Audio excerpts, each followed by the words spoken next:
is born on the scorched sands of Tatooine. No father, no bloodline, no explanation. Some whisper it was the will of the Force. Others claim a shadowed Sith Lord reached out from death itself to forge a living weapon. One truth remains: the fate of the galaxy pivoted on that impossible birth. The story begins in a shabby moisture farm where Shmi Skywalker cradles her infant son. To every healer and wanderer, she repeats the same quiet miracle: there was no father. For 1,000 generations, the Jedi believed life flowed through midichlorians, yet never had they seen life spark out of nothing. Qui-Gon Jinn records the boy's count: over 20,000 per cell, higher than Yoda's, and a tremor passes through his seasoned faith. Is this the sign long promised? Centuries earlier, the Jedi seers etched a single sentence into their holocrons: a chosen one shall come, born of no father, and bring balance to the Force. The wording was sparse, its meaning debated in endless conclaves. Some masters argued balance meant the destruction of the Sith. Others feared it foretold equilibrium, light and dark held in equal weight. Prophecy, after all, is a mirror. Each reader sees what they fear or desire most. Yet, outside the temple, other eyes had studied that same line. On the Ecumenopolis of Coruscant, two Sith, Darth Plagueis and his ambitious apprentice Sidious, pored over ancient science, twisting midichlorians in clandestine experiments. Legends say Plagueis learned to create life, even cheat death, by coaxing the Force to obey his will. But the more he pushed against the cosmic current, the more the current pushed back. Some believe the Force answered his dark ritual with its own immaculate conception, birthing a child not of evil design, but of pure cosmic correction. Decades later, Darth Sidious, now hidden behind the genial smile of Chancellor Palpatine, meets the very boy rumored to embody that correction. Behind polite nods, he feels a storm waiting to be claimed. Is Anakin Skywalker a gift for the Jedi, or the final piece in a Sith gambit centuries in the making? The question haunts every corridor of power, yet no one dares speak it aloud.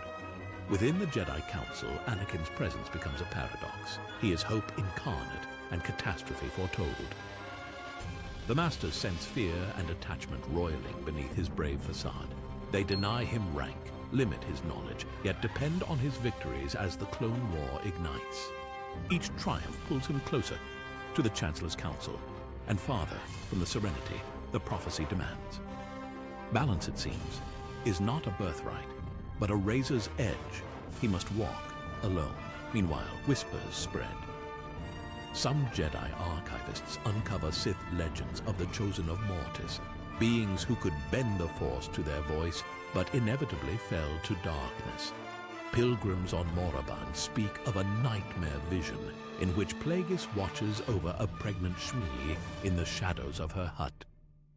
None of these tales are proven, yet each adds another thread to the tapestry of doubt strangling Anakin's destiny. The paradox finally unravels in a single night of betrayal.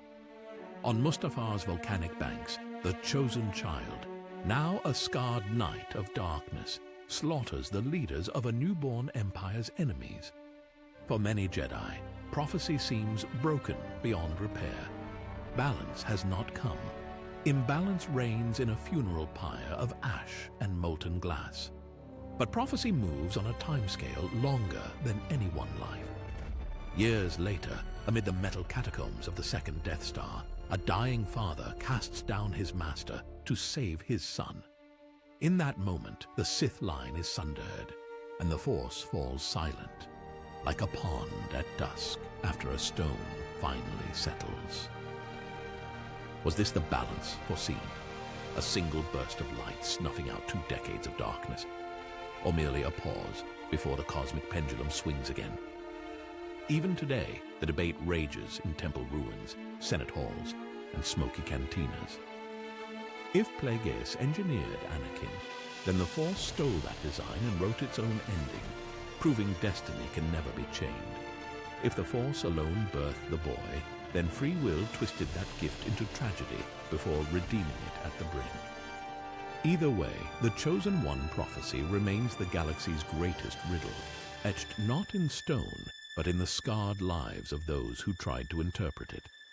So when you gaze at twin suns sinking over desolate sand, remember the child who rose from that horizon without a father, carrying the hopes and horrors of an entire age.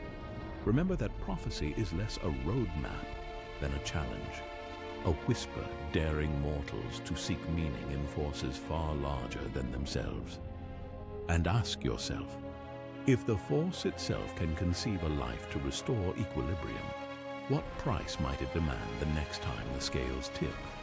Because somewhere beyond known stars, the balance has already begun to shift again, and the galaxy waits, breath held, for the next miraculous birth. Click below and reward yourself with another fascinating and exciting story.